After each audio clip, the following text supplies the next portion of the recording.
Welcome to TSAT. Let us see the continuation of our topic. ఈరోజు కూడా మనం మరికొన్ని అంశాలను గురించి ఫోకస్ చేద్దాము.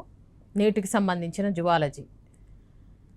ఇక నెక్స్ట్ క్వశ్చన్కి వెళ్ళినట్లయితే, what is the hyper secretion of growth hormone in adult does not causes the further increase in height because.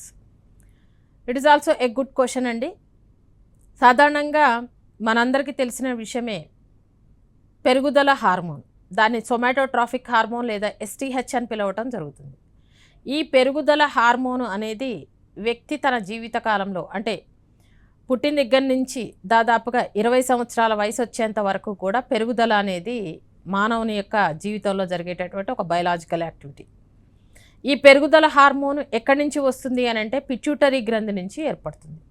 Pituitary గ్రంథి యొక్క ఎడినోహైపోఫైసిస్ పూర్వలంబిక నుంచి మనకి ఈ పెరుగుదల హార్మోన్ ఏర్పడుతుంది.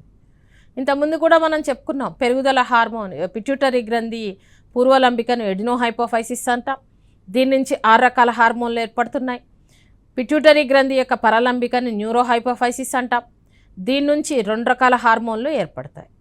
వాటిలో ఒకటి పిట్యూటరీ పరలంబిక నుంచి ఏర్పడేది oxytocin and ADH or vasopressin. ఇక ఇప్పుడు పిట్యూటరీ యొక్క పూర్వలంబిక నుంచి వచ్చేటటువంటి పెరుగుదల హార్మోను అడల్ట్ హ్యూమన్ బీయింగ్స్, ప్రౌఢ జీవుల్లో ఎత్తు పెరగడానికి ఉపయోగపడదు ఎందుకు అని ఇక్కడ ప్రశ్న అడగడం జరిగింది. మీరందరూ కూడా జువాలజీ సెకండ్ ఇయర్లో చదువుకునే ఉన్నారు. ఎందుకు అని అంటే క్వశ్చన్ చాలా బాగుంది. మనకి దానికి రీజన్స్ ఏంటి అనేటటువంటి తెలుసుకున్నప్పుడు మాత్రమే పర్ఫెక్ట్గా ఆన్సర్ని చేయగలుగుతున్నాం. First option is, let us see the options. Epiphyseal plates close after adolescence. B. Bones lose their sensitivity to growth hormone in adults. C. Muscle fibers do not grow in size after birth. D. Growth hormone becomes inactive in adults. ఈ 4 ఆప్షన్స్లో correct అయినటువంటి answer ఏది అని మనం ఒకసారి analysis చేయాల్సిన అవసరం ఉంది. ఫస్ట్ ఆప్షన్స్ చూద్దామండి. Epiphyseal plates close after adolescence. Adolescence అంటే టీనేజ్ వచ్చిన తరువాత ఎపిఫైసియల్ ప్లేట్స్ క్లోజ్ అవ్వటం వలన జరుగుతుందా అని అడుగుతున్నారు. గ్రోత్ ఆగిపోతుందా? ఎపిఫైసియల్ ప్లేట్స్ అంటే అర్థం ఏంటి అంటే, ప్రతి ఎముక యొక్క చివరి భాగాన్ని డయాఫైసిస్ అంటాం. ఈ డయాఫైసిస్ యొక్క చివరి భాగంలో మనకు ప్రత్యేకమైనటువంటి నిర్మాణాలు ఉంటాయి. వాటిని ఎపిఫైసియల్ ప్లేట్స్ అంటాం. ఈ ఎపిఫైసియల్ ప్లేట్స్ అనేటటువంటిది పెరుగుదల జరగడానికి ఉపయోగపడేటటువంటి భాగాలు. ఎముకలు పొడవు పెరగాలి అంటే ఎపిఫైసియల్ ప్లేట్లోనే పొడవును పెరుగుతూ ఉంటాయి. సో ఈ ఎపిఫైసియల్ ప్లేట్స్ అనేటటువంటివి క్లోజ్ అవ్వటం వల్ల పెరుగుదల జరగదా అని ఆగిపోతుంది అనేది first option. Second option is the bones lose their sensitivity to growth hormone in adult. Growth hormone వల్ల బోన్స్ అనేవి పెళుసుగా మారటం వల్ల పెరుగుదల ఆగిపోతుంది అనేది second option. Third one, muscle fibres they do not grow in size after birth. Muscle fibres అంటే కండరాల్లో ఉండేటటువంటి కండర తంతువుల యొక్క ఎదుగుదల ఆగిపోతుంది పుట్టుగానే అని చెప్పి అంటున్నారు. Fourth option is the growth hormone becomes inactive in adults. This is the correct answer. Growth hormone అనేటటువంటిది పూర్తి స్థాయిలో ఇన్యాక్టివ్గా, ఇన్హిబిట్ అంటే పూర్తి స్థాయిలో అది ఆగిపోవడం వల్లే పెరుగుదల అనేది ఆగిపోతుంది. At the same time epiphyseal plates కూడా ఏమవుతున్నాయి, అవి కూడా ఇన్యాక్టివ్గా మారి క్లోజ్ అవ్వటం అనేది జరుగుతుంది. కాబట్టి ఈ రకంగా పెరుగుదల హార్మోను అనేది ప్రౌఢ జీవులలో పొడవు పెరగడానికి ఉపయోగపడటం లేదు. కారణం పెరుగుదల హార్మోన్ ఇన్యాక్టివ్ అవ్వటం. Fourth option and first option. Next let us see the next one. The 24 diurnal rhythm of our body such as the deep wake cycle is regulated by the which hormone? మరొక హార్మోన్కి సంబంధించినటువంటి question అండి. ఇక్కడ మన శరీరంలో biological activities అనేవి regulate చేయబడేటటువంటి hormone ఏది అని అడుగుతున్నారు. 24 hours rhythm for the body. A biological clock is present internally in our body. It is regulated by the rhythmically. The hormone name the hormone which regulates this biological clock. ప్రతి జీవి యొక్క శరీరంలో జీవ గడియారం అనేది ఉంటుంది. ఈ జీవ గడియారాన్ని నియంత్రించే హార్మోన్ ఈ క్రింది వాటిలో ఏది ప్రశ్న. మనం ఆప్షన్స్ చూద్దామండి. మొదటిది calcitonin, second one prolactin, third one is the adrenaline, fourth one is the melatonin. Options చూసినట్లయితే ఫస్ట్ వన్ క్యాల్సిటోనిన్. క్యాల్సిటోనిన్ అనేటటువంటిది హార్మోను పారాథైరాయిడ్ గ్రంథి నుంచి ఏర్పడుతుంది. క్యాల్సిటోనిన్ అనే హార్మోను రక్తంలో కాల్షియం స్థాయిని నియంత్రిస్తుంది.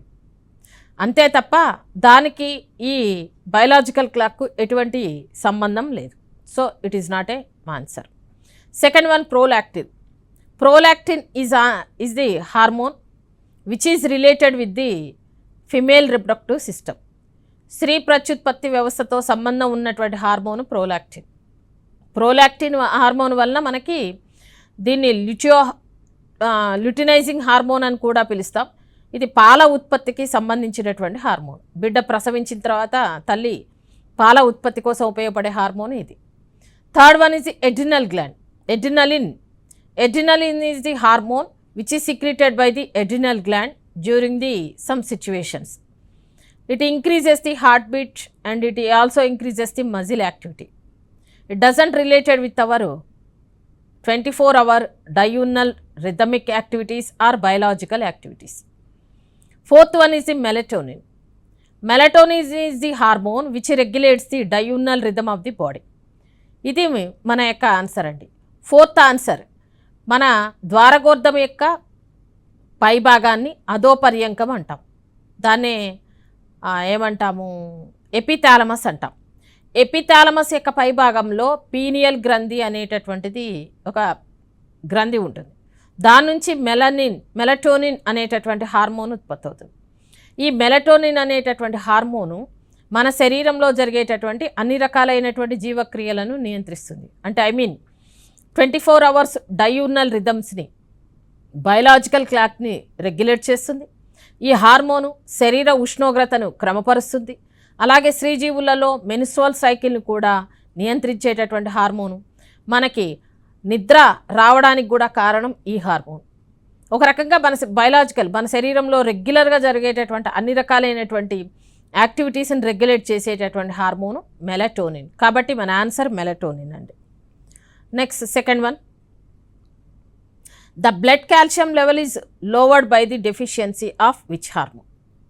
సాధారణంగా రక్తం లోపల మనకి కాల్షియం ఉంటుంది ఎక్కువగా. కాల్షియం అయాన్స్ అనేటటువంటివి మనకి మజిల్ కాంట్రాక్షన్ జరగడానికి ఉపయోగపడుతూ ఉంటుంది. ఈ కాల్షియం అయాన్లు కండరాల పటుత్వానికి, ఎముకల పటుత్వానికి చాలా ముఖ్యమైనవి. మరి కాల్షియం అయాన్ల యొక్క లెవెల్ అంటే ఎంత స్థాయిలో కాల్షియం అయాన్లు ఉండాలి అని నియంత్రించేటటువంటి హార్మోన్లు ఈ క్రింది వానిలో ఏది అని చెప్పి మనకి ఇక్కడ క్వశ్చన్ అడగడం జరిగింది. Let us see that one. Both the calcitonin and parathormone hormone. Next one, calcitonin hormone. Next one, parathormone hormone. Fourth one, thyroxine hormone. సాధారణంగా మనం ఆప్షన్స్ని పరిశీలించి చూసినట్లయితే పారాథైరాయిడ్ గ్రంథి నుంచి 2 రకాల హార్మోన్లు వస్తాయి. ఒకటి క్యాల్సిటోనిన్, రెండోది పారాథార్మోన్.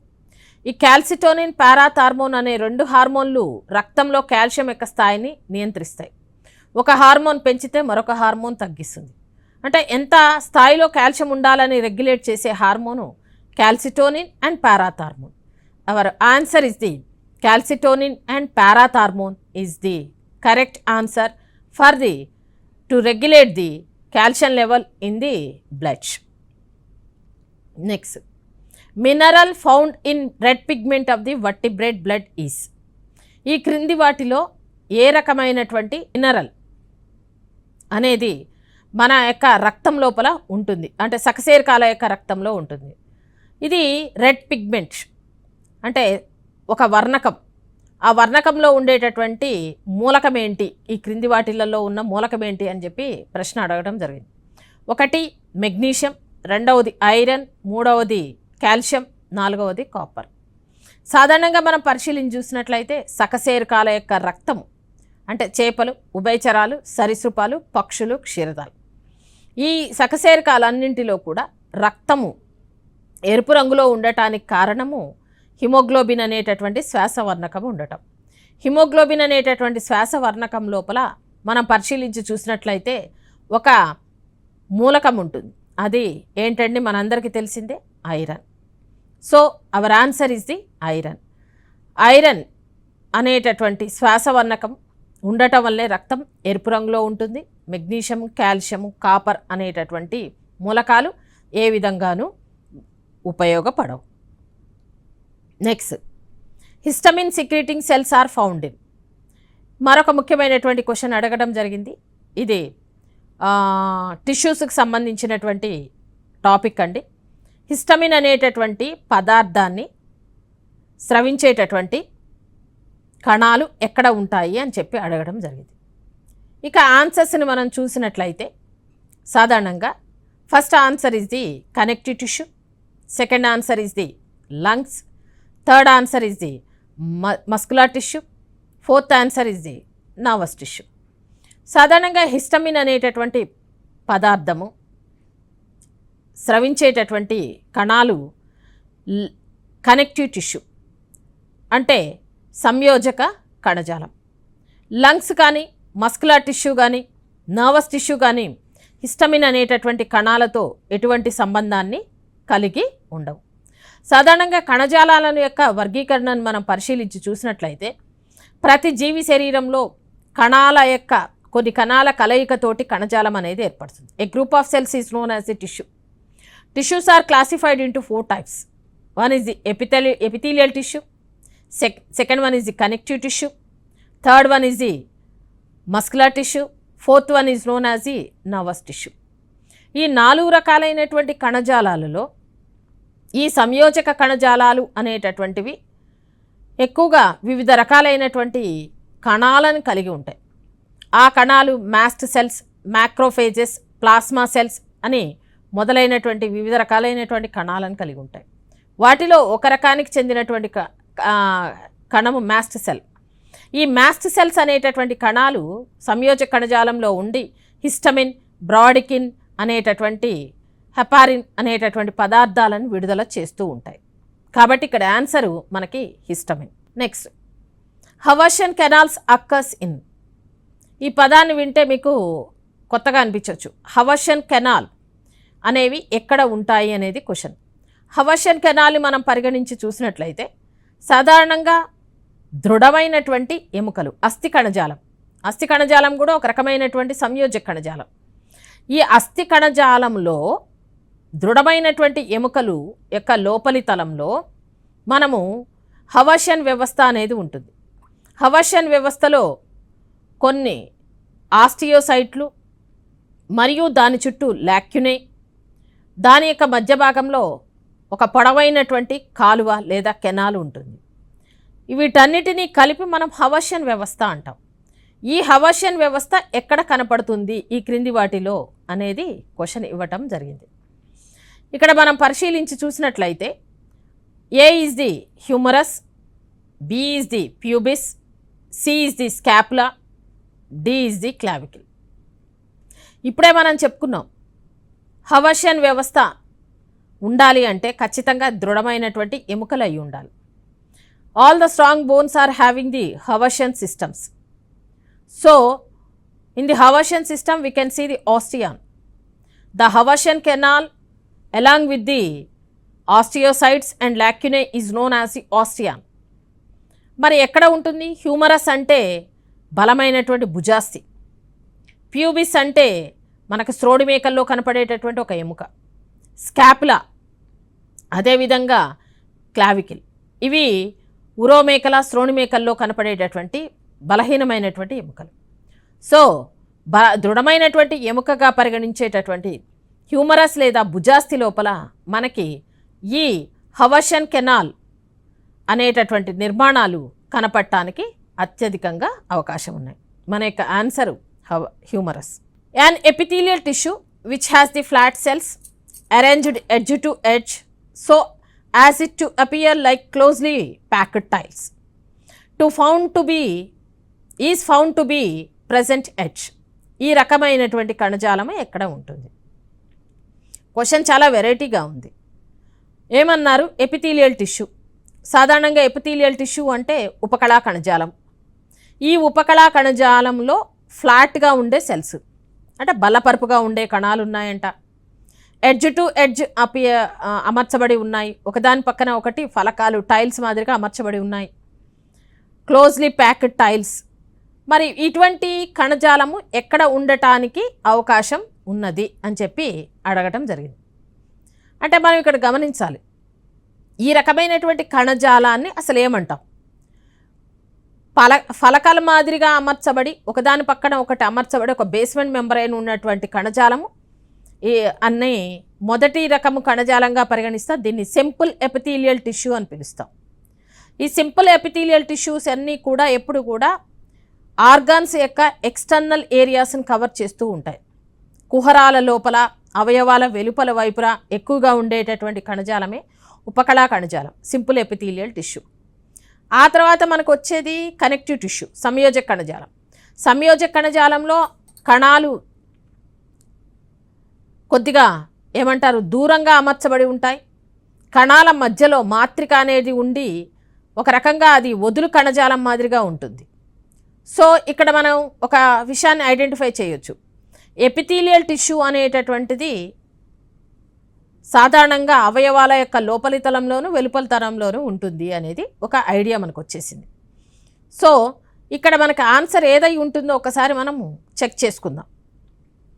సాధారణంగా first option is the outer surface of ovary, second option is the inner lining of the Fallopian tube, third option is the inner lining of the stomach, next one fourth option is the inner lining of the cheeks. వీటిలో ఎక్కడ simple epithelial tissue అనేటటువంటిది ఉంటుంది అనేది పరిశీలించుద్దాం. మొదటగా outer surface of the ovary. As we know that one, epithelial tissues covers on the outer surface and inner region of the organs. So outer surface of the ovary is also a answer for this one. Inner lining of the fallopian tubules. As we know that one, the fallopian tubules are internally lined up by the ciliated columnar epithelial tissue. Next one, inner lining of the stomach. Inner lining of the stomach is internally lined up by the non-ciliated columnar epithelial tissue. So B and C are the wrong answers. Next one, fourth option is the inner lining of the cheeks. The inner lining of the cheeks is the correct answer for our question. అంటే లోపల ఆస్యకుహరం యొక్క లోపలి తలం లోపల, cheeks అంటే మీరు వేరేగా అనుకుంటారేమో, ఆస్యకుహరం బక్కల క్యావిటీ లేదా ఆస్యకుహరం యొక్క లోపలి తలము ఆవరించబడినటువంటి కణజాలాన్ని మనము ఎపిథీలియల్ టిష్యూగా పరిగణిస్తూ ఉన్నాం. కాబట్టి fourth one and first one is the correct answer for our question. Stratum germinativum is an example of the which kind of epithelium? Stratum germinativum అనేటటువంటిది ఏ రకానికి చెందినటువంటి ఎపిథీలియల్ టిష్యూగా పరిగణించబడుతూ ఉంది. ఈ రకమైనటువంటి కణజాలాన్ని ఈ క్రింది వాటిలో ఏ రకమైనటువంటి కణజాలంగా పరిగణిస్తాము? సో మనము ఆప్షన్స్ని పరిశీలించి చూసినట్లయితే, కాలుమినార్ టిష్యూ అంటే స్తంభాకార ఉపకళా కణజాలమా, స్క్వామస్ టిష్యూ స్థరిత కణజాలమా, సి క్యూబాయిడల్ టిష్యూ ఘనాకార ఉపకళ, ఫోర్త్ వన్ సీలియేటెడ్ టిష్యూ శైలికామయ ఉపకళా కణజాలమా తెలుసుకోవాలి. స్ట్రాటమ్ జెర్మినేటమ్ అనేటటువంటిది ఎక్స్టర్నల్ సర్ఫేస్ను ఆవరించి ఉండేటటువంటి ఎపిడర్మిస్ పైన ఉండేటటువంటి కణజాలపు పొరను మనం స్ట్రాటమ్ జెర్మినేటమ్ అని పిలవటం జరుగుతుంది. కాబట్టి ఇక్కడ ఉండేటటువంటి కణజాలం ఏదై ఉంటుందో ఒకసారి ఆలోచిద్దాం. కాలుమినార్ ఎపిథీలియల్ టిష్యూ స్తంభాకార ఉపకళా కణజాలమా? కాదు, అవడానికి అవకాశం లేదు. స్క్వామస్ ఎపిథీలియల్ టిష్యూ నో, ఈ స్క్వామస్ ఎపిథీలియల్ టిష్యూ కూడా అవడానికి ఎక్కడా కూడా అవకాశం లేదు. మూడో option cuboidal epithelial tissue. Cuboidal epithelial tissue అంటే ఘనాకార ఉపకళా కణజాలం. ఘనాకార ఉపకళా కణజాలం స్ట్రాటమ్ జెర్మినేటమ్ని ఏర్పరుస్తూ ఉంటుంది, ఎపిడర్మిస్ యొక్క భాగంలో ఉంటుంది. కాబట్టి correct answer is the cuboidal tissue. Fourth one ciliated.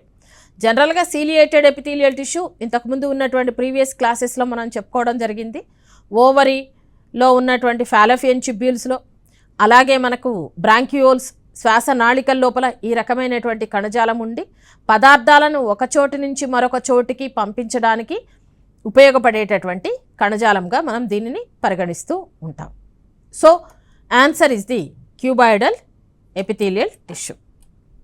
Next, in mammals the histamine is secreted by the which cells? చాలా ఇంట్రెస్టింగ్ క్వశ్చన్ అండి ఇది. హిస్టమిన్ అనేటటువంటి పదార్థము ఏ కణాల నుంచి ఏర్పడుతుంది?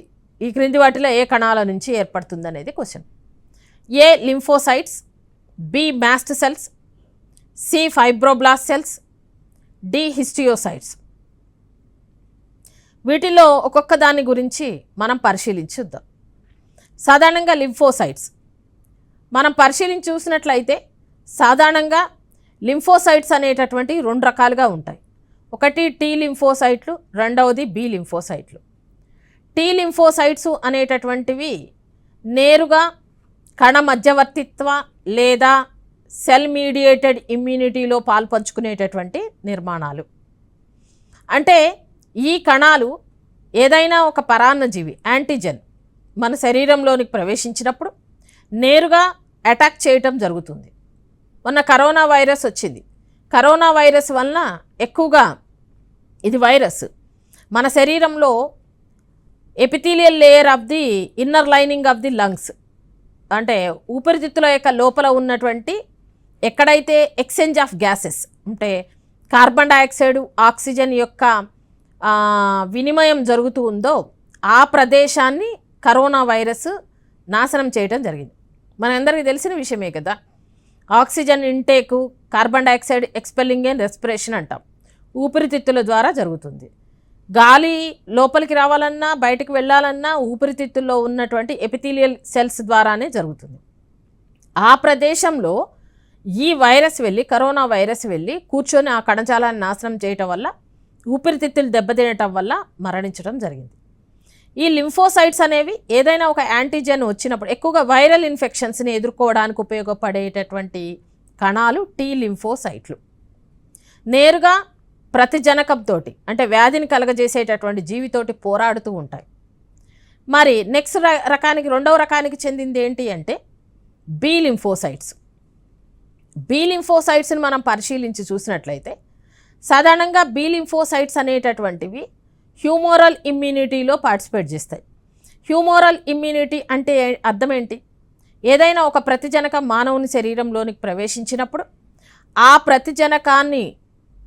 ప్రతిజనక సమర్పక కణాలు గుర్తించగానే వెంటనే ఈ బి లింఫోసైట్లు వాటిని నాశనం చేయటానికి కావలసినటువంటి ప్రతిదేహాలను ఉత్పత్తి చేస్తాయి.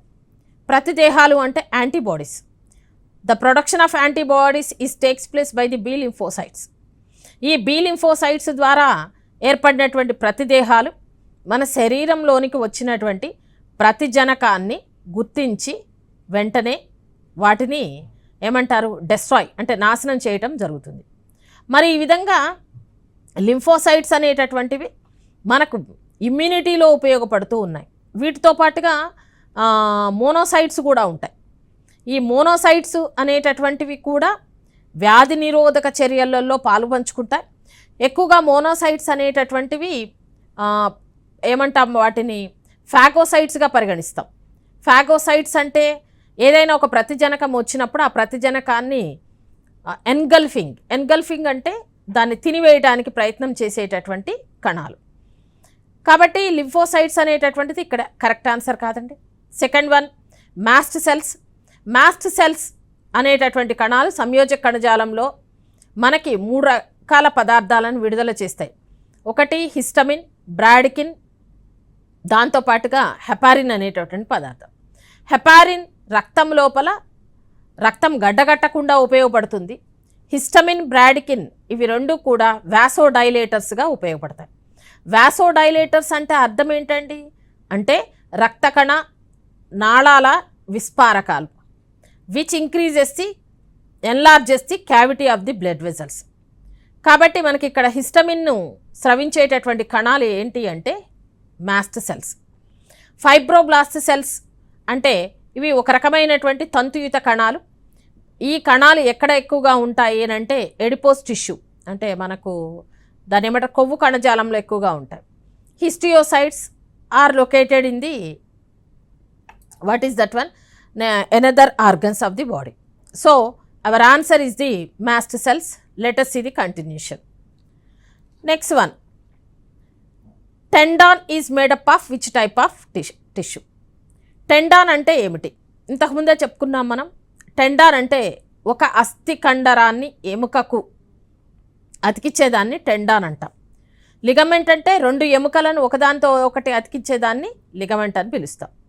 ఈ టెండాన్ ఏ రకమైనటువంటి కణజాలం అని ఇక్కడ ఆప్షన్స్లో ఇవ్వటం జరిగింది. A yellow mucous connective tissue, B modified white fibrous tissue, C areolar tissue, D adipose tissue. సాధారణంగా మనం టెండాన్ గురించి పరిశీలించి చూసినట్లయితే it is a fibrous tissue.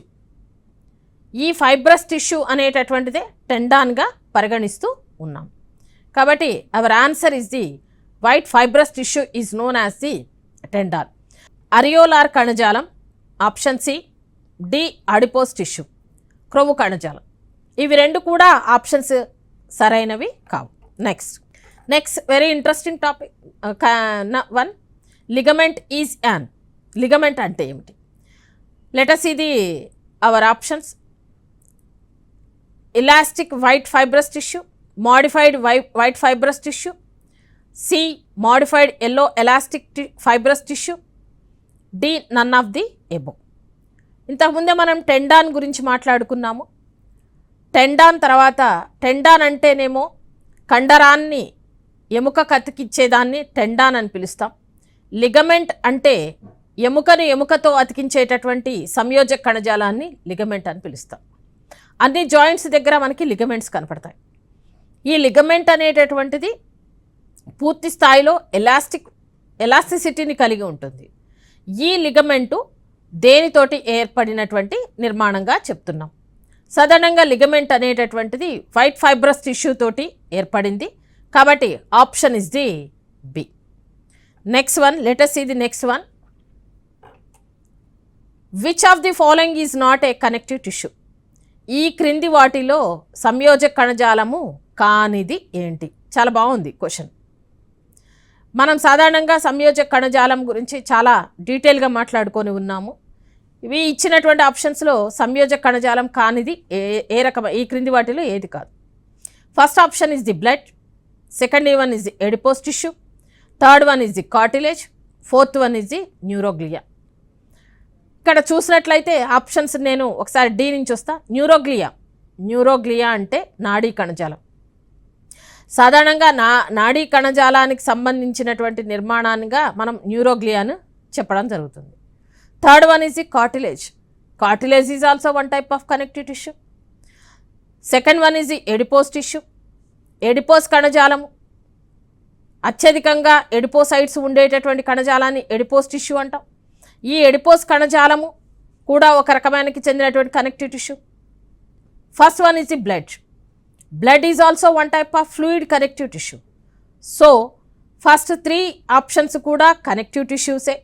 కాబట్టి కనెక్టివ్ టిష్యూ తోటి సంబంధం లేని టిష్యూ ఏంటి అంటే న్యూరోగ్లియా.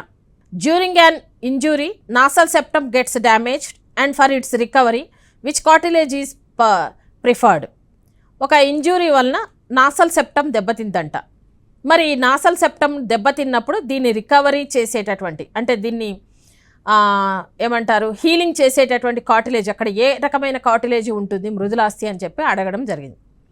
ఏ రకమైనటువంటి కార్టిలేజ్ ఉంటుంది అనే దానికి మనకి ఆన్సర్స్ ఇవ్వడం జరిగింది. One is the elastic tissue, elastic cartilage. Second one is the hyaline cartilage. Third one is the calcified cartilage. Fourth one is the fibrous cartilage. మనకు తెలుసు మృదులాస్థి 3 రకాలు. ఒకటి hyaline cartilage, second one is the elastic cartilage, మూడవది fibrous cartilage. మరి nasal septum అనేటటువంటిది దేనితోటి ఏర్పడింది? Nasal septum is made up of hyaline cartilage.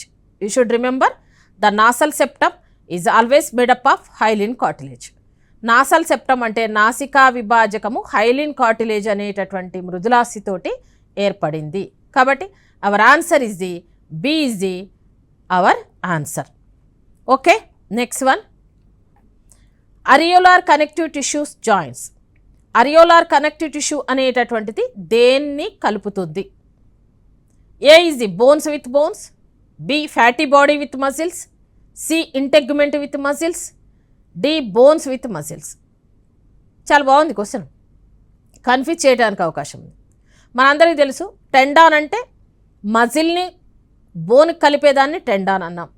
Ligament అంటే బోన్ని బోన్తో కలిపేటటువంటి దాన్ని లిగమెంట్ అన్నాం. మరి అరియోలార్ కనెక్టివ్ టిష్యూ ఏం చేస్తుంది అంటే ఆలోచించాల్సిందే. ఏ బోన్స్ విత్ బోన్స్ అంటే no, ligaments. Fat body with bones అంటే అరియోలార్ టిష్యూని మజిల్స్తో కలుపుతుందా? నో, ఇది కూడా ఆన్సర్ కాదండి. Integument with muscles, this is the correct answer. మన బాహ్య చర్మాన్ని కండరాలతో కలిపేటటువంటి కణజాలాన్ని మనం ఏమంటున్నాము అంటే అరియోలార్ టిష్యూ అంటున్నాం. బోన్స్ విత్ మజిల్స్, మళ్ళీ మనం బోన్స్ విత్ మజిల్స్ అంటే టెండాన్స్ అవుతాయి, అరియోలార్ కనెక్టివ్ టిష్యూ కాదు. So our answer is the integument with muscles. Next one, ఇక ఈ రకంగా మనము ఈరోజు జువాలజీకి సంబంధించినటువంటి ఇంపార్టెంట్ అండ్ మోస్ట్ ఎఫెక్టివ్ క్వశ్చన్స్ని డిస్కస్ చేయడం జరిగింది. రిమైనింగ్ క్లాసెస్ ఇదే విధంగా మనం కంటిన్యూ చేద్దాం. నెక్స్ట్ క్లాసులో జువాలజీ నీట్ క్లాసెస్ గురించి కలుద్దాం. Thank you.